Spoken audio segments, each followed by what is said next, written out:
विवादित बयान पर भारत विरोधी इंटरनेशनल कैंपेन चलाया गया और उसी की वजह से बात अरब देशों और मुस्लिम वर्ल्ड तक पहुंची है। इन मुस्लिम देशों ने विरोध किया था।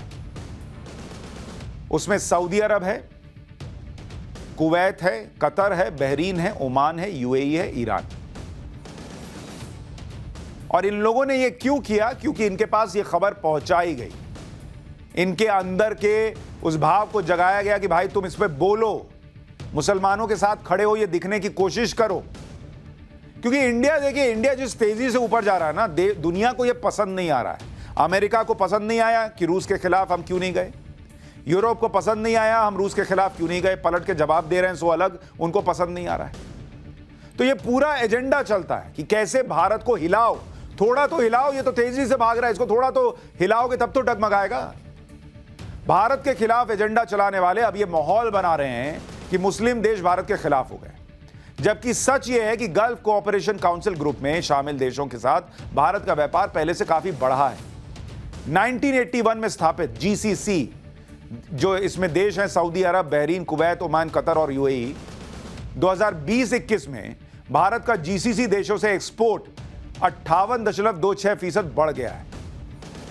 यह एक्सपोर्ट 2,16,000 करोड़ से बढ़कर 3,40,000 करोड़ तक पहुंच गया है। ये मुस्लिम देशों, खाड़ी देशों के साथ भारत के रिश्ते हैं। भारत के कुल एक्सपोर्ट में जीसीसी के 6 देशों की हिस्सेदारी 10.5% के आसपास है और इंपोर्ट 4.6 लाख करोड़ से बढ़कर 8.5 लाख करोड़ पर पहुंच गया। भारत के कुल इंपोर्ट में जीसीसी देशों का हिस्सा 15% से 18% बढ़ा।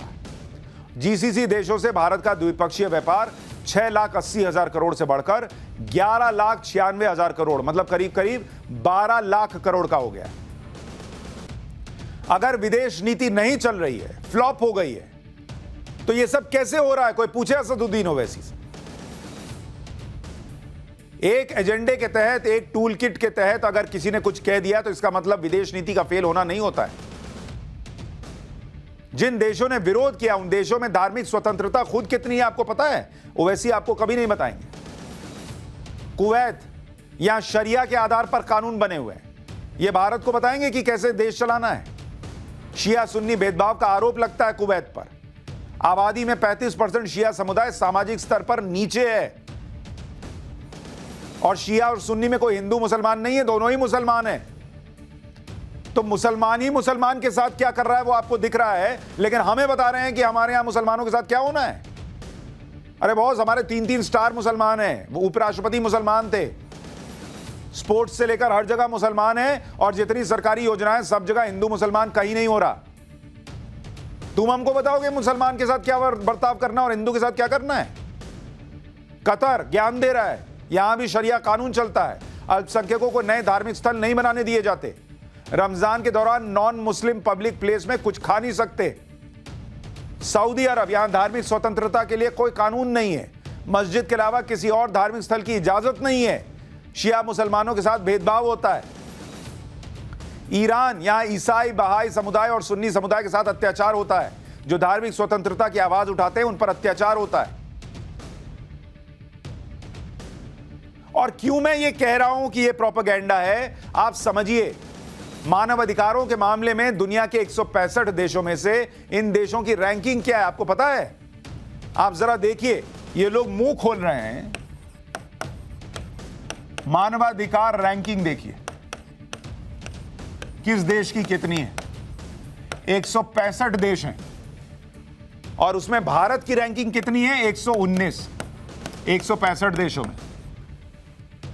लेकिन जो लोग अचानक से उठकर ज्ञान देने आए एक मसले पर, एक बयान पर, 2 बयान पर, उनकी खुद की रैंकिंग क्या है?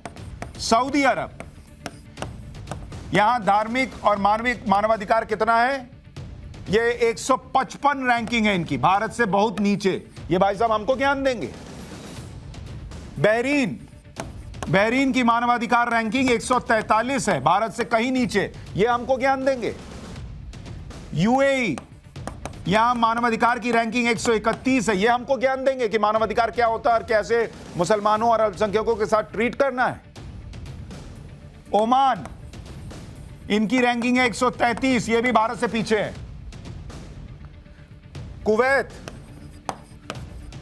कुवैत भी भारत से पीछे, 121 रैंकिंग है इसकी। और ईरान वाले भाई साहब ज्ञान देंगे, 160वीं रैंकिंग है 165 देश में इनकी मानवाधिकार के मामले में। ये ज्ञान देंगे हमको, इंडिया को, कि हमें मानवाधिकार का क्या करना है और हमारे यहां कैसे किसको देखना है। सब प्रोपेगेंडा कर रहे हैं क्योंकि इंडिया ऊपर जा रहा है, इनको बर्दाश्त नहीं हो रहा। और ये चाहते हैं कि मुसलमान तो भड़के ही, देश के दूसरे नागरिक भी भड़क जाएं कि ये क्या हो रहा है और फिर आपस में भिड़ो। इनको ये पसंद आता है। सरकार पर, अपने देश पर विश्वास कम करो, ये इनको सूट करता है। भारत को माइनॉरिटी पर ज्ञान देने वाले ईरान का इतिहास क्या है, ईरान के बारे में बता रहा हूं। ईरान में पारसी या ज़ोरास्ट्रियन आधिकारिक धर्म होता था एक जमाने में। 1979 में जब इस्लामिक क्रांति हुई तो कट्टरपंथी शियाओं ने तेहरान में पारसियों के फायर टेंपल पर धावा बोल दिया। ज़ोरेस्टर की मूर्तियों को तोड़ दिया गया। पारसियों के धर्मस्थलों से ज़रथुस्त्र के चित्र को हटाकर नीचे फेंक दिया गया। उसकी जगह पर आयतुल्ला अली खुमैनी की तस्वीरें लगा दी गई। स्कूलों और कॉलेजों की दीवारें ईरान के नए नेता आयतुल्ला खुमैनी और उसकी तस्वीरों और कुरान की आयतों से भर दी गई। स्कूल कॉलेज की दीवार को ये दूसरों को समझाएंगे। कुरान की इन आयतों में गैर मुस्लिमों की कड़ी निंदा की गई थी। एकेडमिक में अच्छा प्रदर्शन करने के बावजूद राज्य नियंत्रित यूनिवर्सिटीज में गैर मुसलमानों की कोई जगह नहीं बची थी। इराक युद्ध में पारसियों को बिना मर्जी के आत्मघाती मिशन के लिए भर्ती किया गया। पारसी एक्टिविस्ट को कट्टर इस्लाम का विरोध करने पर राजद्रोह के मुकदमे में कुख्यात जेल में बंद कर दिया जाता है। यह ज्ञान देंगे कि अल्पसंख्यकों के साथ कैसे भारत को बर्ताव करना है, यह बताएंगे। लेकिन ये आपको इसलिए बताएंगे क्योंकि इनको भारत के अंदर जहर भरना है कि देखो मुसलमान टारगेट हो रहा है। क्योंकि मुसलमान सुनेगा, अरे ये बड़े बड़े देश बोल रहे हैं, देखो। हिंदू सुनेगा, अरे देखो देखो मोदी डर गए, देश तो खत्म है। और यही इंस्टेबिलिटी इनको चाहिए। कतर जैसे देश की बात करना इसलिए भी जरूरी है। कतर वो देश है जिसने पेंटर एमएफ हुसैन को शरण दी थी। एमएफ हुसैन ने हिंदू देवी देवताओं की आपत्तिजनक पेंटिंग्स बनाई थी। हुसैन की इन पेंटिंग्स को लेकर जब हिंदुओं की भावनाओं को आहत करने का भारत में विवाद बढ़ा तो वो 2006 में भारत छोड़कर कतर चले गए थे, जहां वो 4 साल रहे। कतर ने इस दौरान न सिर्फ उनको शरण दी बल्कि 2010 में उनको नागरिकता दे दी। भारत में दोहरी नागरिकता मान्य नहीं है, इसलिए बाद में एमएफ हुसैन ने भारत की नागरिकता छोड़कर कतर की नागरिकता ले ली थी। कतर उन देशों में है जहां नागरिकता लेना आसान नहीं है, लेकिन एमएफ हुसैन के लिए नियमों में ढील दी गई। तो हिंदू देवी देवताओं की नग्न तस्वीरें बनाने वाले को कतर अपने यहां नागरिकता दे रहा है और दूसरों को ज्ञान दे रहा है कि किसके बारे में क्या बोलना चाहिए और नहीं बोलना चाहिए। तुम ना समझाओ कतर हमको।